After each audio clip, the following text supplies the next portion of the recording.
തിരുവല്ലത്ത് യുവതി ഷഹ്നയുടെ ആത്മഹത്യയിൽ മുഖ്യമന്ത്രിക്ക് പരാതി നൽകിയ കുടുംബം. മകൾ ശ്രീധന പീഡനം നേരിട്ടെന്നും പോലീസിന് ഇതുവരെ പ്രതികളെ പിടികൂടാനായിട്ടില്ലെന്നുമാണ് പരാതിയിൽ ചൂണ്ടിക്കാട്ടുന്നത്.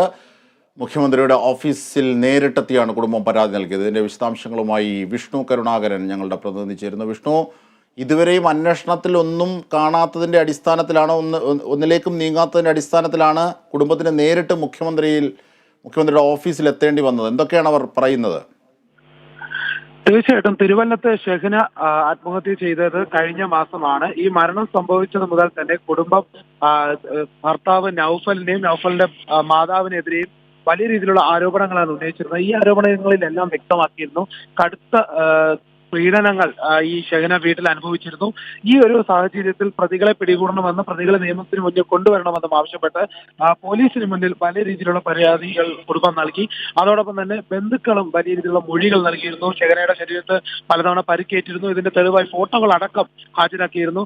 പക്ഷേ എന്നിട്ട് പ്രതികളെ പിടികൂടാൻ സാധിച്ചില്ല എന്ന് ചൂണ്ടിക്കാട്ടിയാണ് ഇപ്പോൾ മുഖ്യമന്ത്രിയുടെ മുന്നിൽ നേരിട്ട് കുടുംബം പരാതി നൽകിയിരിക്കുന്നത്. എഴുതി നൽകിയ പരാതിയിൽ വ്യക്തമായി നൽകിയിട്ടുണ്ട് പോലീസിനെ ബാഹ്യ ഇടപെടലുകൾ കൊണ്ട് പോലീസിന് പ്രതികളെ കണ്ടെത്താൻ സാധിച്ചില്ല, അതോടൊപ്പം തന്നെ പ്രതികളെ രക്ഷപ്പെടാൻ സഹായിക്കുന്ന സാഹചര്യം ഒരുക്കുന്നു എന്നടക്കമുള്ള പരാതികൾ ഉയരുന്നുണ്ട്. ഏതായാലും പ്രതികളെ നിയമത്തിന്റെ മുന്നിൽ കൊണ്ടുവരണമെന്നും അവർക്ക് തക്കതായ ശിക്ഷ വാങ്ങിക്കൊടുക്കണമെന്നാണ് കുടുംബം ആവശ്യപ്പെടുന്നത്.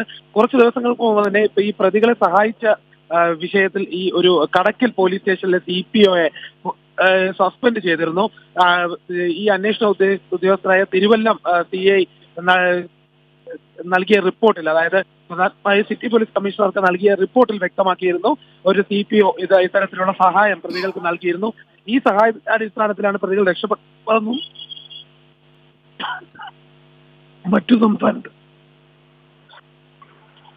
ശരി, വിഷ്ണു കരുണാകരനാണ് വിശദാംശങ്ങൾ നൽകി വന്നത്. മുഖ്യമന്ത്രിയുടെ ഓഫീസിൽ നേരിട്ടെത്തി പരാതി നൽകി ഷഹ്നയുടെ കുടുംബം. നമുക്കറിയാം, ശ്രീധന പീഡനത്തെ തുടർന്ന് നിരവധി ദൃശ്യങ്ങളടക്കം, വാട്സപ്പ് ദൃശ്യങ്ങളടക്കമുള്ളവ തെളിവായി വന്നു. മർദ്ദനത്തെ തുടർന്നാണ് മരിച്ചത്. സ്ത്രീധന പീഡനം, ഗാർഹിക പീഡനമൊക്കെ ഉണ്ടായി. ബന്ധുക്കളടക്കം മർദ്ദിക്കുന്നതിലേക്കൊക്കെ പോയി.